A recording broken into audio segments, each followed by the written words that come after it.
The January wind rattling my windows in Lakewood, Colorado should have been the least of my worries. But as I stared at the certified letter from the Meadowbrook Heights Homeowners Association, I felt my blood pressure spike to dangerous levels. They were ordering me to remove my wood-burning stove within 30 days or face daily fines of $500. I'm Logan Thompson, and I'd lived in this neighborhood for 8 years without a single complaint. I worked as an HVAC technician, which meant I understood heating systems better than most people understood their own thermostats.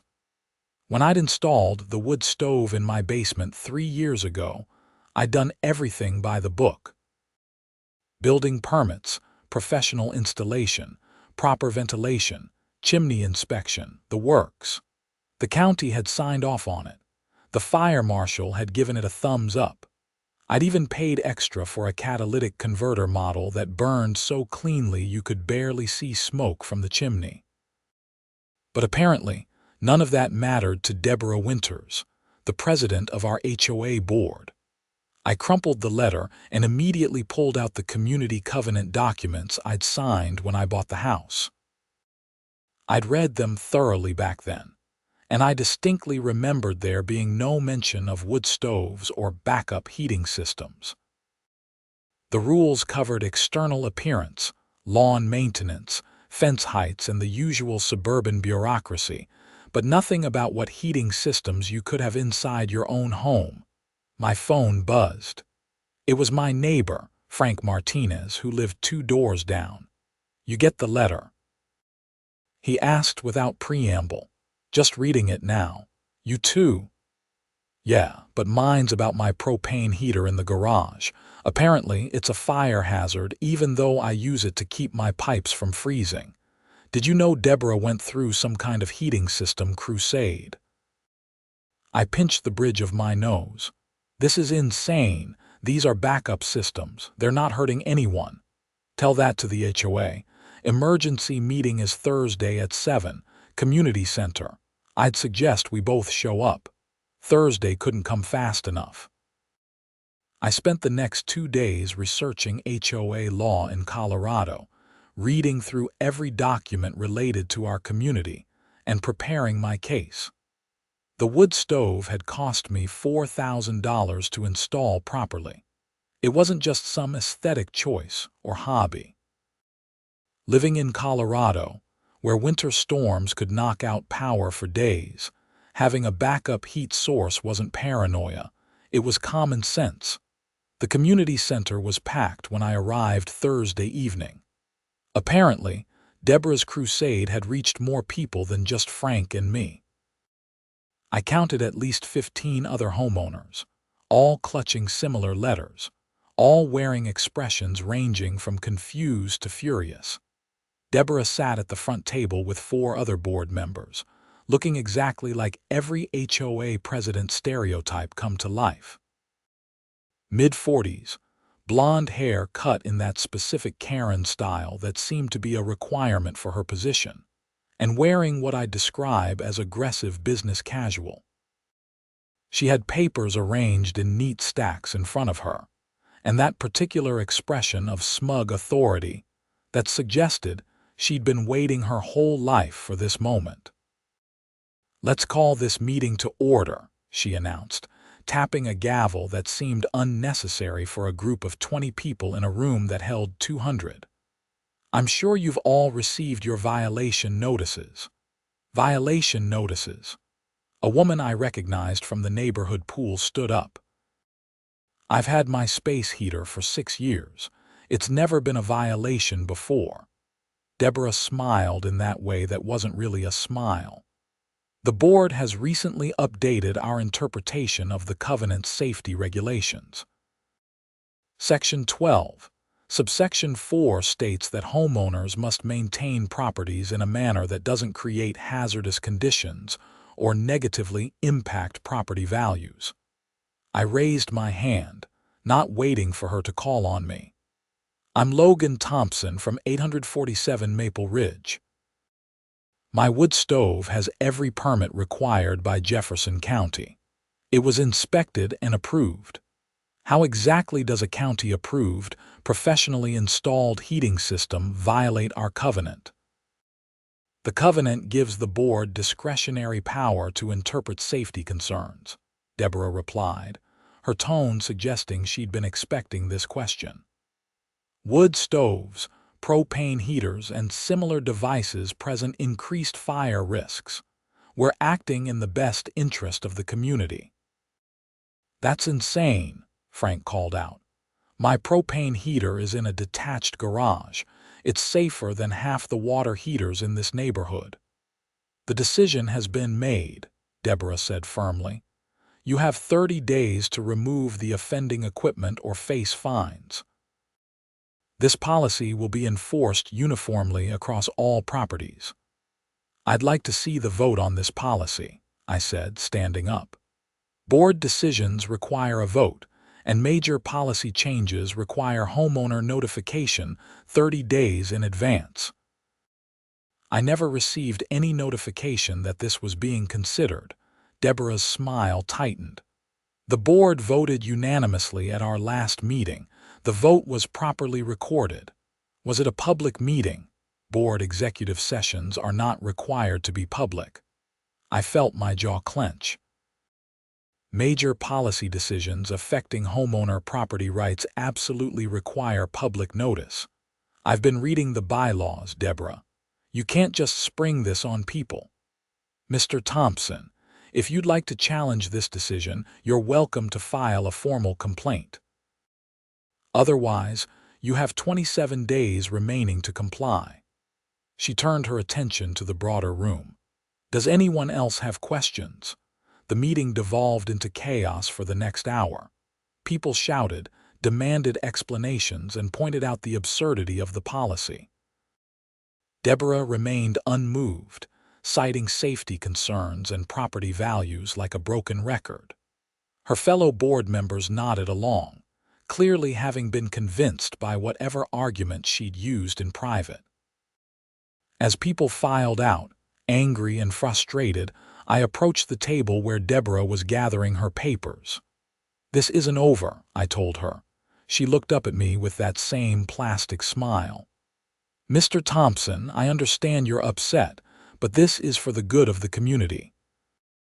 We've had insurance consultants review our policy, and they've confirmed that alternative heating systems increase our collective liability.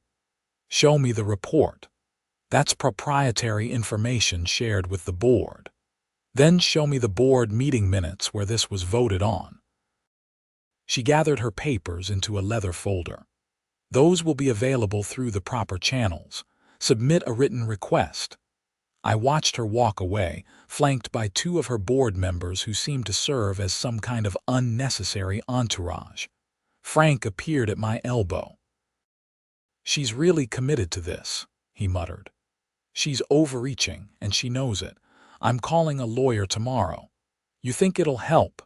I think I'm not removing a $4,000 heating system because Deborah Winters decided to play neighborhood dictator.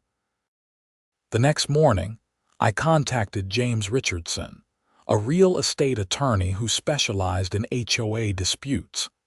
His office was in downtown Denver, and he agreed to see me that afternoon. Richardson was in his 60s, with gray hair and the patient demeanor of someone who'd seen every flavor of HOA nonsense imaginable. I laid out the situation while he took notes. Did you receive advance notice of the policy change? He asked. No, none of us did. She claims they voted on it in an executive session. Executive sessions are limited to specific matters, personnel issues, pending litigation, contract negotiations. They can't use executive session to create new policies that affect homeowner rights. He flipped through the documents I'd brought. Your installation was fully permitted. Every box checked. County permits, professional installation, inspections, all of it. And the covenant doesn't specifically prohibit wood stoves. Not a word about them. She's claiming some vague safety interpretation. Richardson leaned back in his chair. Mr. Thompson, you have a strong case. The board has likely violated multiple procedural requirements. However, I need to be honest with you about what this means. Fighting an HOA is time-consuming and expensive, even when you're right. What are my options? We can file a challenge to the policy, demand proper notice and a legitimate vote. We can argue that the policy is unreasonable and exceeds the board's authority. If they start fining you, we can fight those fines. But be prepared for this to take months and cost several $1,000s in legal fees. I thought about my wood stove sitting in my basement, about the winter storms that regularly hit Colorado, about Deborah's smug face at that meeting. Let's do it. Draft whatever you need to draft. Richardson nodded. I'll prepare a formal challenge and send it to the board. In the meantime, don't remove your wood stove. Keep documenting everything. Save every email, every letter, every notice. And Mr. Thompson, be prepared for them to escalate. HOA boards don't like being challenged. He wasn't kidding about the escalation. 2 weeks later, I received another certified letter. The HOA was now claiming my wood stove violated fire codes, despite the fire marshal's approval. They'd included a new requirement that I provide proof of insurance specifically covering wood stove use. When I provided that proof within 48 hours, they responded with another letter claiming the policy limits were insufficient. Frank was getting similar treatment. They'd sent him a notice that his garage heater violated electrical codes, even though it was a propane unit that didn't use electricity beyond the battery-powered igniter. Richardson filed our formal challenge in mid-February. The board had 15 days to respond. They took all 15, then responded with a letter that essentially said they stood by their decision and welcomed our challenge if we wanted to waste our money. They're betting you'll back down, Richardson told me over the phone. Most people do. Legal fees scare people off. I'm not most people. Good. Because we're going to need to file with the county court to get an injunction against enforcement while we challenge the policy. That hearing is scheduled for March 15th. March 15th.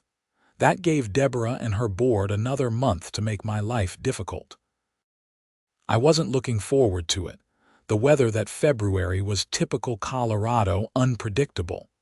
Sunny days hitting 50 degrees followed by sudden snowstorms. My primary heating system, a natural gas furnace, handled everything fine. But I made a point of using my wood stove a few evenings per week, both as a matter of principle and because the radiant heat was more comfortable than forced air. Frank and I weren't the only ones fighting back. Several other homeowners had also lawyered up. A woman named Patricia had a pellet stove. Another guy, Robert, had a propane wall heater. We started a group chat to coordinate our legal challenges and share information. On March 1st, Deborah played her next card. Every homeowner who'd received a violation notice got a follow-up letter stating that because we hadn't complied, we were now being fined $500 per day, retroactive to the original 30-day deadline. I did the math. By their calculation, I owed them $7,500. Don't pay it, Richardson advised immediately. That's part of their strategy. They want to pile up fines to pressure you into compliance. We'll contest every penny. The court hearing on March 15th felt like a small victory.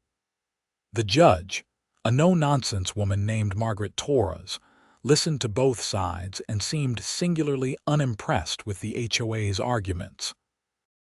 "Let me understand this correctly," Judge Torres said, looking over her reading glasses at the HOA's attorney, a nervous young guy who clearly wished he was anywhere else. "Your clients are claiming these heating systems violate safety standards, despite all of them having proper permits and inspections from the county. The covenant gives the board discretionary authority on safety matters, Your Honor. Discretionary authority isn't unlimited authority, counselor. These homeowners made significant investments in county-approved systems. You can't simply decide 3 years later that approved systems are now violations. She shuffled papers. I'm granting a preliminary injunction. The HOA is prohibited from enforcing these violations or collecting any fines while this matter is litigated. We'll schedule a full hearing for April 22nd. Walking out of that courtroom felt like breathing fresh air after being underwater. Frank was waiting in the hallway, having attended even though his case was technically separate. "We won?" he asked hopefully. "First round," I confirmed. "They can't fine us while we fight this. Deborah's going to lose her mind." Frank was right. The next HOA newsletter, which came out the following week, featured a lengthy article about homeowners who valued their personal convenience over community safety and forced the HOA to spend precious community resources on legal battles. It didn't name names, but everyone knew who they were talking about. Then the pettiness started. My lawn, which I kept neatly maintained, suddenly received a violation notice for having grass that exceeded the maximum height of 3 inches. I measured it, 2.5 inches. I sent them photos with a ruler for scale. They responded that their measurement showed 3 1/8 inches, and I had 10 days to comply. My fence, which hadn't changed in 8 years, received a notice that the color had faded and needed repainting to maintain community standards. Frank got cited for having his garbage cans visible from the street, even though garbage day was that morning and they'd been out for less than 2 hours. It was transparent retaliation, and Richardson told us to document all of it. "This actually helps your case," he explained. "It demonstrates a pattern of harassment and abuse of authority. Judges really don't like this kind of behavior." March rolled into April. The weather started warming up, though Colorado's springs are notorious for late-season snowstorms. The forecast showed nothing concerning, just typical spring weather. Chilly nights, mild days, maybe some rain. Then, on April 10th, the meteorologists started watching a system forming over the Pacific Northwest. "Unusual pattern developing," the Weather Service announced. Cold air from Canada colliding with moisture from the Pacific could bring significant late-season snow to the Front Range. Significant turned out to be a massive understatement. By April 15th, the forecast was calling for what they termed a historic spring blizzard.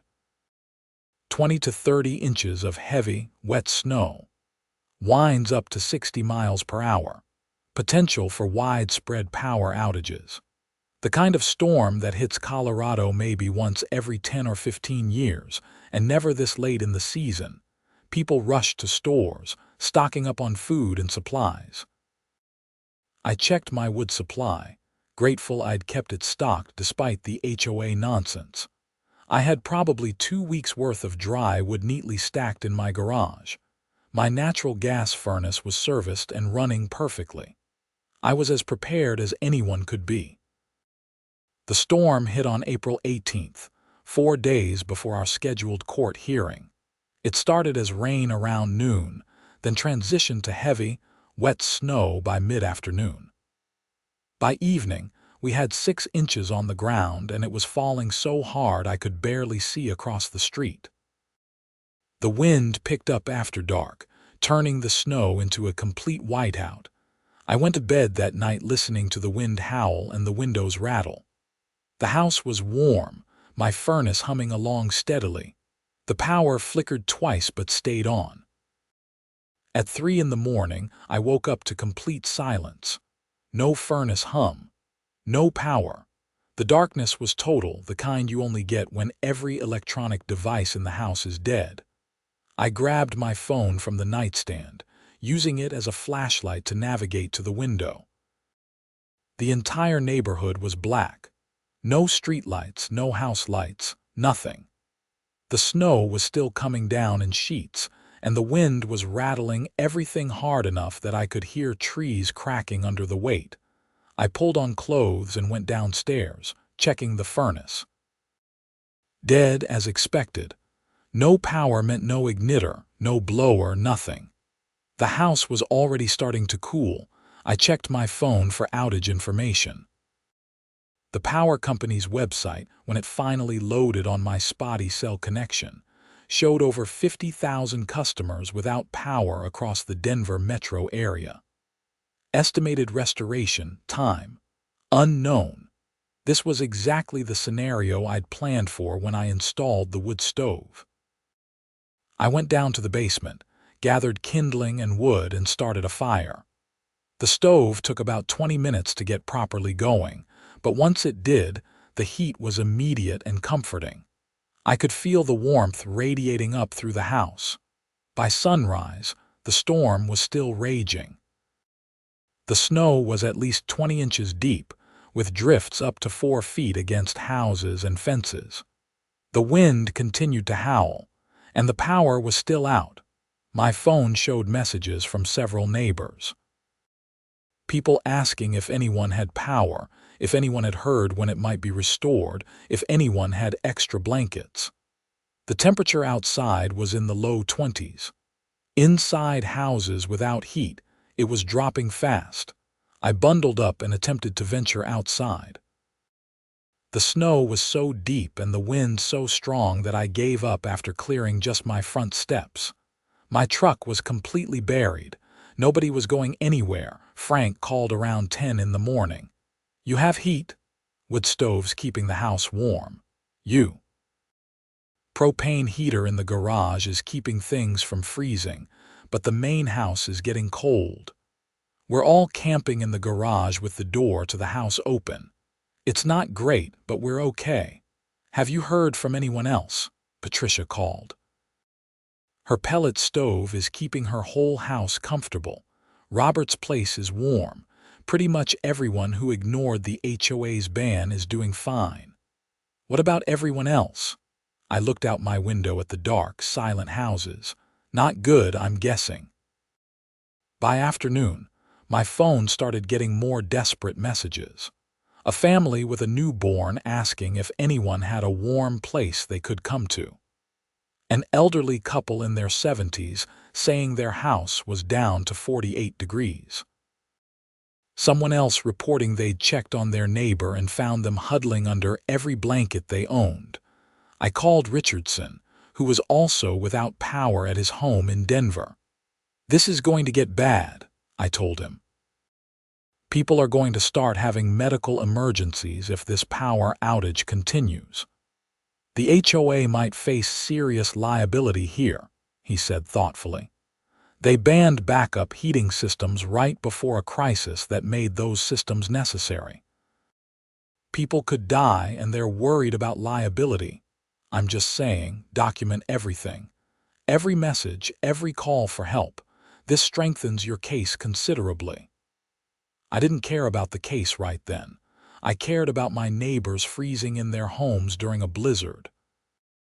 I sent out a message on the neighborhood group chat. "Anyone who needs warmth, my house is open. I have a wood stove and plenty of fuel. Bring what you need for a day or two." Responses came back immediately. Some people thanked me but said they were managing. Others said they couldn't make it through the snow. But 3 families said they desperately needed help and would try to make their way over. Getting through the snow was brutal. The family with the newborn lived 4 houses down, and it took them nearly 30 minutes to traverse that distance, carrying their baby in a carrier wrapped in blankets.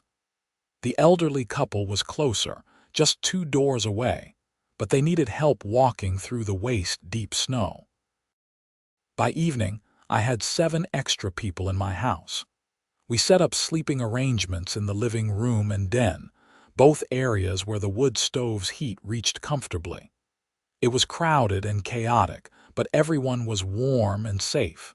The storm continued through the night and into the next day. The power remained out. My wood supply was depleting faster than I'd planned with a house full of people, but I had enough to keep everyone warm for several more days if needed. Frank called me on day 2 of the outage. HOA is having an emergency. What kind of emergency? The community center has no power, and apparently they were keeping some kind of important records stored there in temperature-controlled storage. Deborah's losing her mind because whatever's in there might be getting damaged.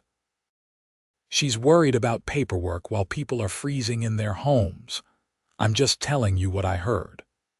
On day 3, the storm finally broke. The snow stopped, the wind died down, and the sun came out to reveal a landscape transformed into something from a snow globe. The snow depth measured over 30 inches in most places, with drifts 5 feet high or more. The power company announced they were working around the clock, but with so much damage to infrastructure, some areas wouldn't have power restored for another 3 to 5 days. Emergency services were trying to reach people, but the roads were impassable. Snowplows were working, but it would take days to clear the residential areas. My house guests and I settled into a routine. I rationed the wood supply carefully. We pooled our food resources. People took turns cooking on the wood stove, which wasn't ideal but worked. Everyone pitched in to help. On day 4, the power company crews finally reached our area. Around noon, the lights flickered back on. The furnace rumbled to life. My house guests cheered. People started making their way back to their homes, checking on damage, getting their own furnaces running. Everyone thanked me profusely. The mother with the newborn was almost in tears. "You saved us," she said. "I don't know what we would have done without you." "That's what neighbors do," I replied. After everyone had gone, I walked through my house, which felt strangely empty after days of hosting refugees. I checked my wood supply. I'd burned through about 2/3 of my stockpile, but I had enough left to replenish before next winter. My phone buzzed with a message from Patricia. "Have you been outside yet? You need to see Deborah's house." Curious, I bundled up and trudged through the snow toward Deborah's house, which was at the end of the main street. Several other neighbors were already standing outside, pointing and talking. Deborah's house had sustained significant damage. A large pine tree in her yard had snapped under the snow weight and fallen across her roof, punching through into what looked like the second floor. Emergency tarps covered the hole, and an insurance adjuster's truck was parked in the driveway. But that wasn't the most interesting part. Through the windows of her living room, I could see what looked like at least 3 space heaters running. Frank appeared beside me. "Ironic, isn't it?" "Is that what I think it is?" "Oh yeah. Someone knocked on her door to check if she needed help during the outage, saw multiple space heaters, propane camping heaters, the works. She had more backup heating than any of us she tried to ban." I stared at the house. "You're joking." "Wish I was." Apparently, the rule against backup heating didn't apply to her because she's HOA president and needed to ensure she could maintain critical community functions during emergencies. That's the most ridiculous excuse I've ever heard. Wait until you hear the best part. Her primary furnace died during the blizzard. The storm damage took out something with her gas line.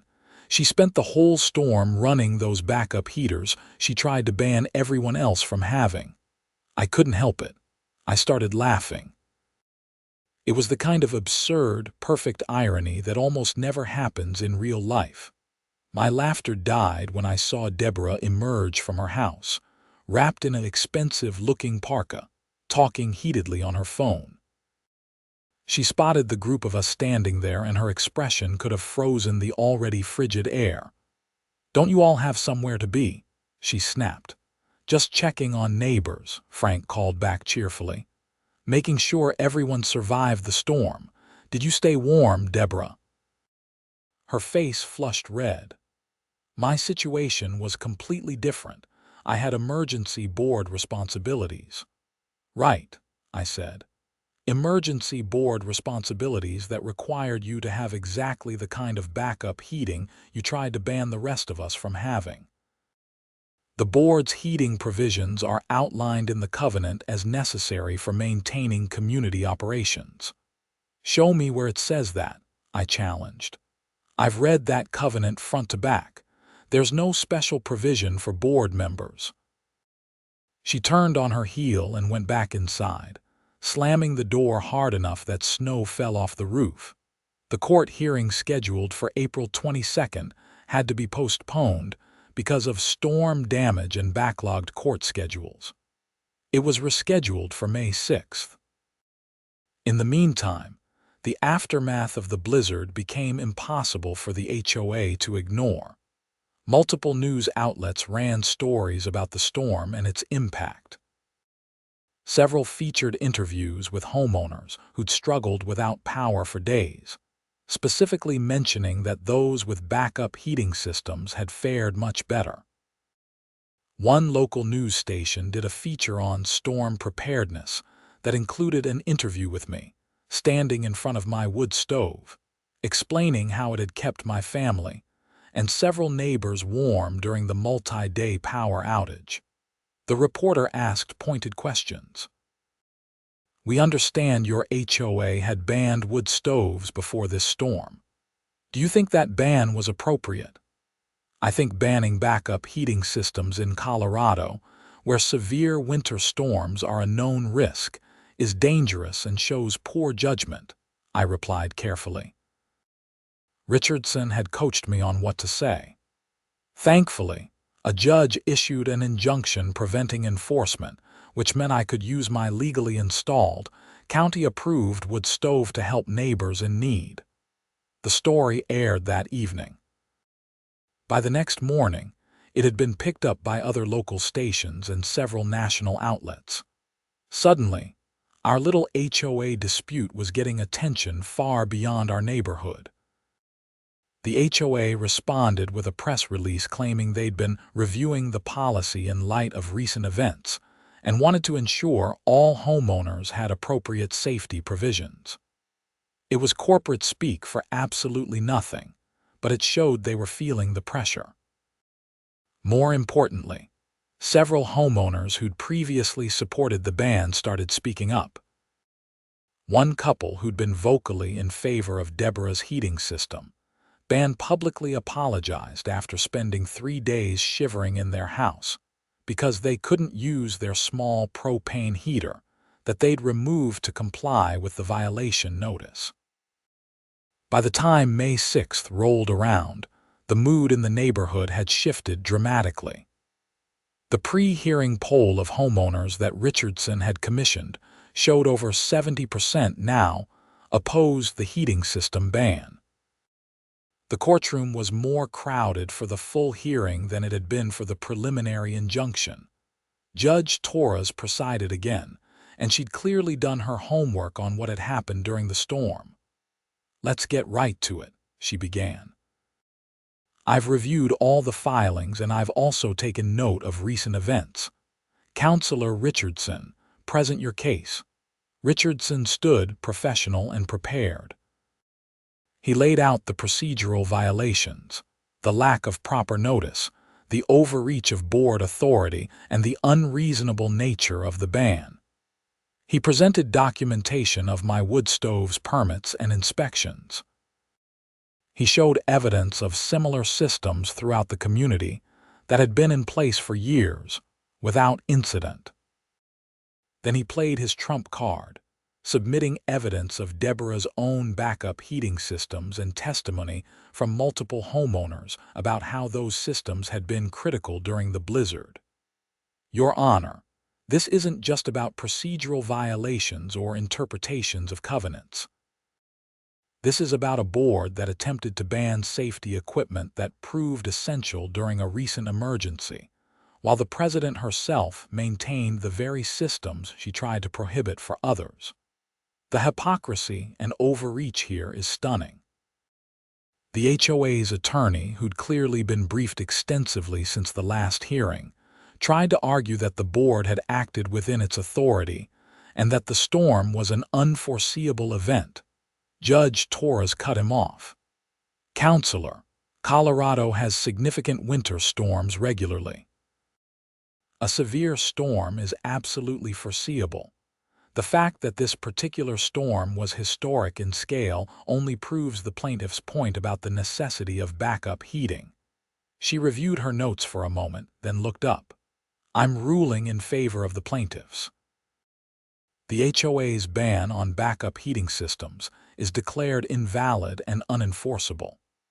The board exceeded its authority under the covenant, violated proper procedural requirements for policy changes, and created an unreasonable restriction that endangered homeowner safety. All fines levied against homeowners for this violation are nullified. She wasn't done. Furthermore, I'm ordering the HOA to reimburse the plaintiffs for reasonable legal fees incurred in challenging this unlawful policy. This was a clear overreach that forced homeowners to seek legal remedy for an invalid rule. The HOA board should not be shielded from the consequences of that decision. It was a complete victory. Richardson caught my eye and gave a small nod. Frank was grinning. But Judge Torres had one more thing to say. I'm also ordering an audit of HOA board procedures and compliance with governing documents. The evidence presented suggests a pattern of procedural violations and possible abuse of authority. The court will appoint an independent auditor to review board activities over the past 2 years and report back within 60 days. Deborah's face had gone pale. The other board members looked like they wanted to sink through the floor. Walking out of that courthouse felt like vindication, but I knew the fight wasn't quite over. The ruling was just the beginning of what would be a messy unwinding of everything Deborah had tried to do.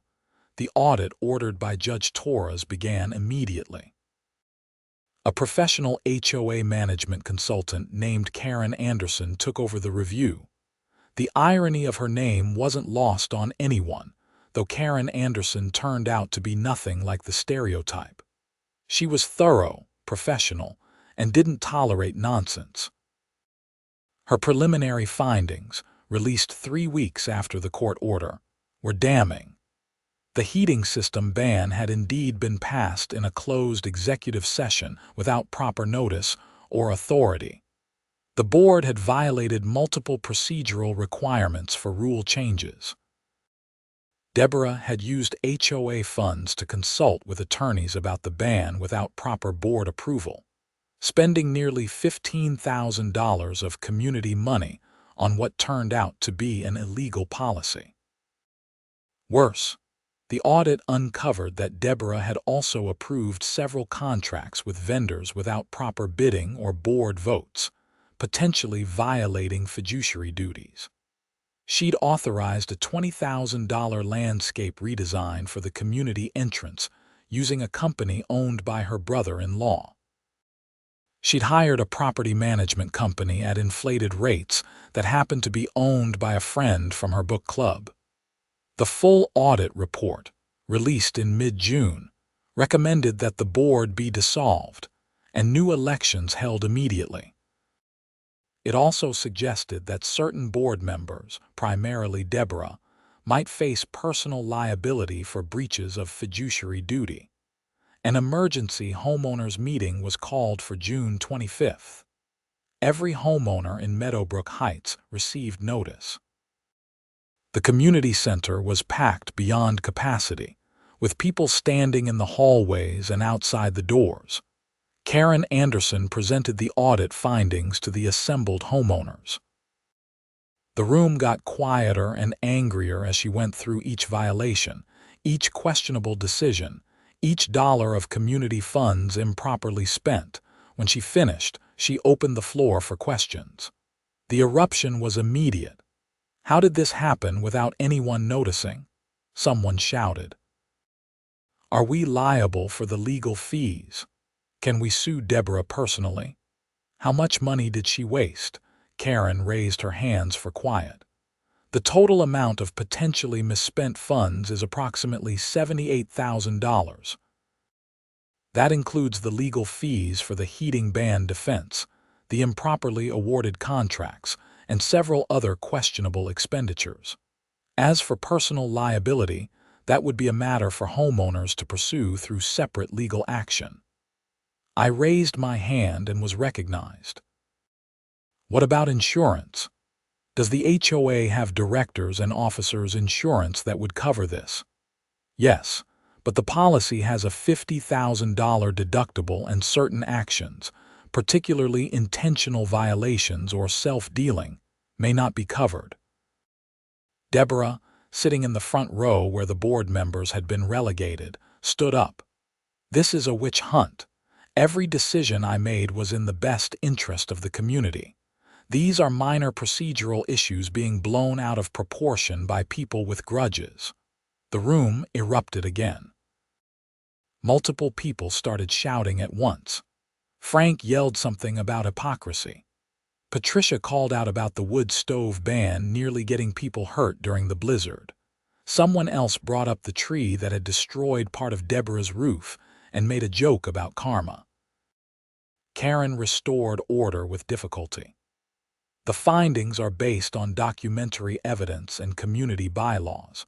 These are not minor procedural issues. These are significant violations of governance requirements and potentially fraudulent misuse of community funds. I'm not paying another dime in HOA fees until this is resolved, someone announced. That's not advisable, Karen cautioned. The HOA still has legitimate expenses and obligations. Then remove the people responsible and recover the money they wasted. A vote was called. By an overwhelming majority, the homeowners voted to immediately remove the entire HOA board and call for emergency elections. Deborah and her 4 board members were out, effective immediately. A temporary oversight committee was appointed, which included Karen Anderson, Richardson, and 3 homeowners with financial or legal backgrounds. They would manage the HOA until new elections could be held in August. As people filed out of the meeting, I saw Deborah standing alone, her former board members having scattered. She looked smaller somehow, diminished without her authority and entourage. Part of me felt bad for her. Part of me remembered the smug expression she'd worn when telling me to remove my wood stove or face crippling fines. Richardson appeared at my side. Quite the reversal. Is this over? Not quite. The temporary board needs to decide whether to pursue personal liability claims against the former board members. That depends on whether they think they can recover significant funds and whether the insurance will cover anything. What do you think will happen? Deborah will probably settle for some personal payment to avoid litigation. The insurance company will fight coverage. It'll be messy, but you won't have to worry about it. Your part in this is done. He was right about the settlement. Over the next several weeks, lawyers representing the HOA's insurance company and lawyers representing Deborah negotiated back and forth. In early August, they reached an agreement. Deborah would personally pay $30,000 to the HOA to reimburse misspent funds. The insurance would cover another $25,000. The remaining missing funds would come from budget cuts and a small special assessment spread across all homeowners, working out to about $50 per household. The new HOA board elections were held in mid-August. A complete slate of new members was elected, including several people who'd been vocal during the heating system fight. Frank won a board seat. So did Patricia. One of their first acts was to explicitly amend the community covenants to protect homeowners' rights to maintain backup heating systems, provided those systems were properly permitted and installed according to county codes. They also implemented new oversight procedures for board spending, requiring competitive bids for any contract over $5,000 and quarterly financial reporting to all homeowners.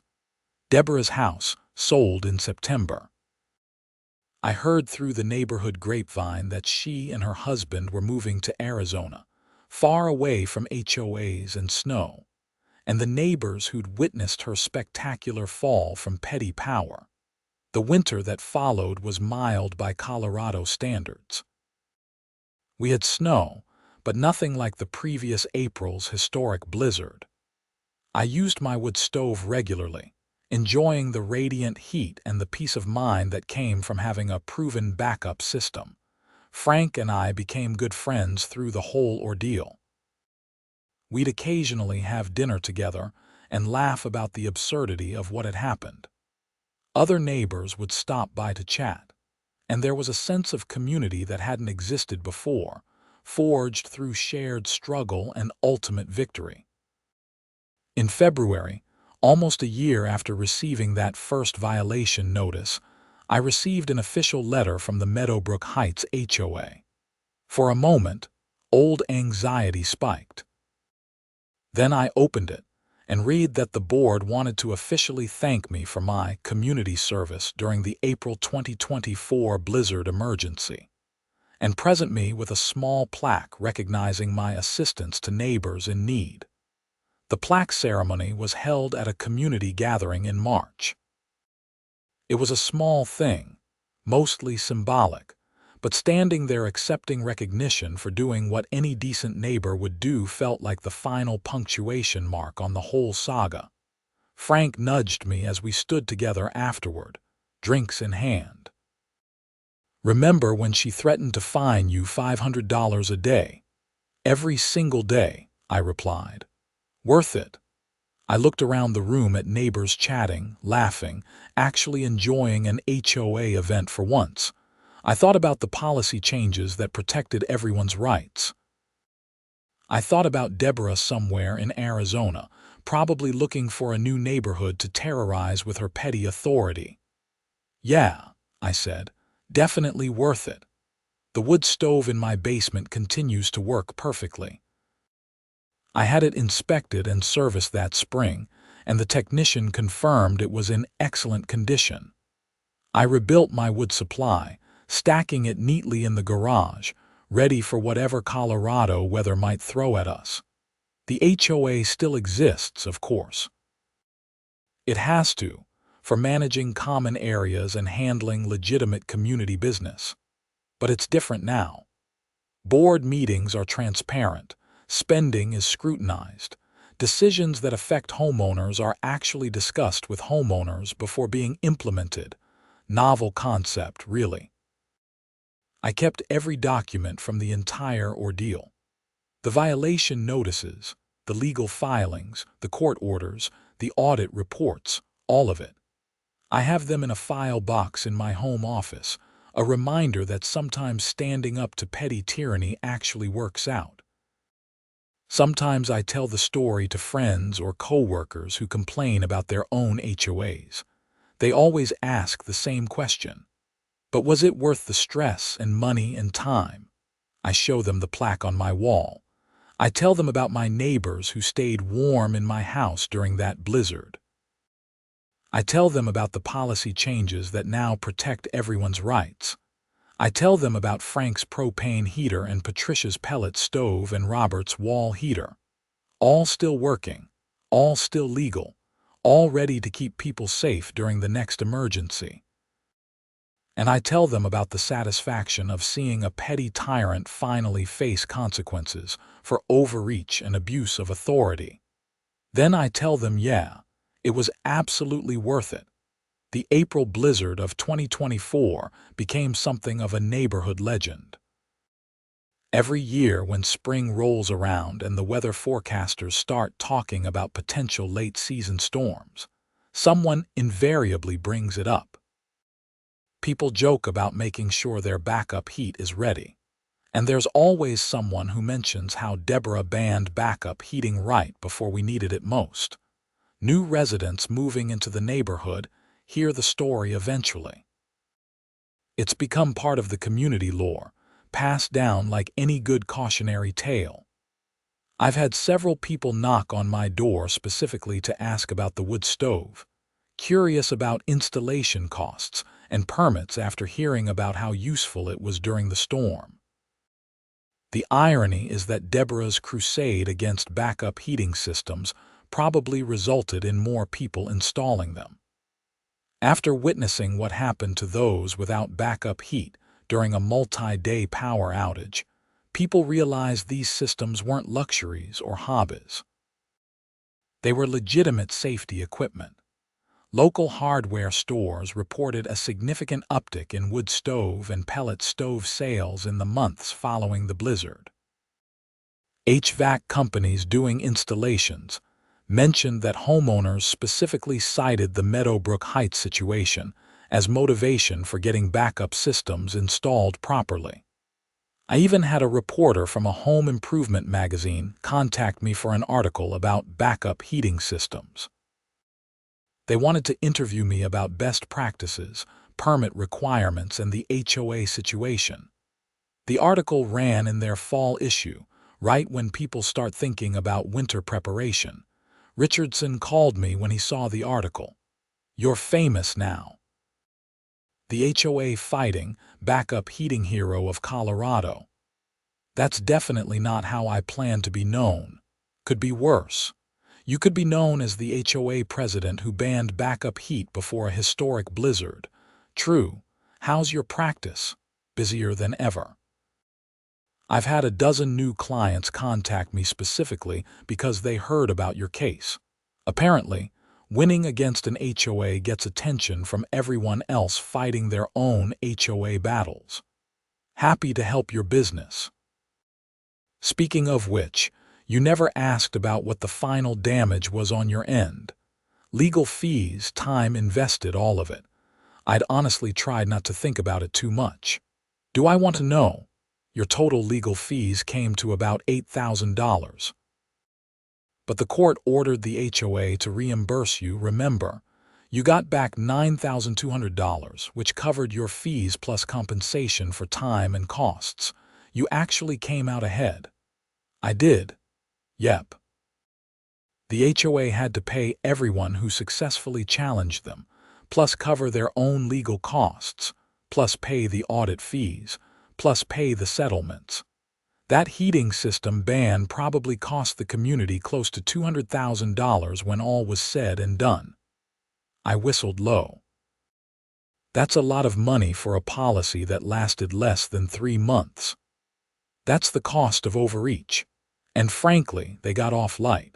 If someone had died during that power outage because they couldn't use backup heat, we'd be talking about wrongful death suits and criminal negligence charges. Did anyone actually get seriously hurt? A few people went to the hospital for hypothermia after the storm, but they all recovered.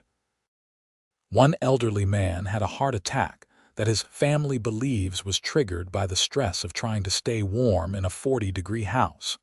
But proving causation would have been nearly impossible. After hanging up with Richardson, I sat in my living room thinking about how close things had come to tragedy. The blizzard had been bad enough. If it had lasted another day or two, if temperatures had been even colder, if emergency services had been even more delayed, someone could have died. And it would have been because an HOA president decided to flex her authority over something she didn't understand and didn't care to understand. The new HOA board proved to be exactly what the community needed. They were responsive, transparent, and actually interested in serving homeowners rather than ruling over them. Board meetings were well attended because people actually wanted to participate when their input was valued. Frank took his board position seriously. He established a newsletter that went out monthly with actual useful information about community maintenance, upcoming projects, and financial updates. No more passive-aggressive articles about homeowners who valued convenience over safety. Patricia spearheaded a community emergency preparedness initiative. She organized a neighborhood workshop on winter storm preparation, backup power options, and emergency communication plans. The event was packed, and several people mentioned they wished something like it had existed before the blizzard. Even the community center got an upgrade. The new board allocated funds for a backup generator, so the building could serve as an emergency warming center during future power outages. They stocked it with emergency supplies, blankets, and basic provisions. "We're not going to be caught unprepared again," Frank told me at the ribbon cutting for the generator installation. "That storm taught us a lot. Think Deborah ever learned anything from it? I doubt it." People like her don't usually believe they're wrong. They just think they got unlucky or that everyone else ganged up on them unfairly. Probably true. "Hey, did you hear about the lawsuit?" "What lawsuit?" "Couple of homeowners are suing Deborah personally for the costs they incurred during the blizzard. Hotel stays, emergency heating equipment they had to buy, that kind of thing. Claiming her illegal ban directly caused their damages." "Will that go anywhere?" Frank shrugged. "I'm not a lawyer, but Richardson thinks they have a decent case. Deborah might end up paying out even more money before this is all over." I felt that same complicated mix of satisfaction and pity.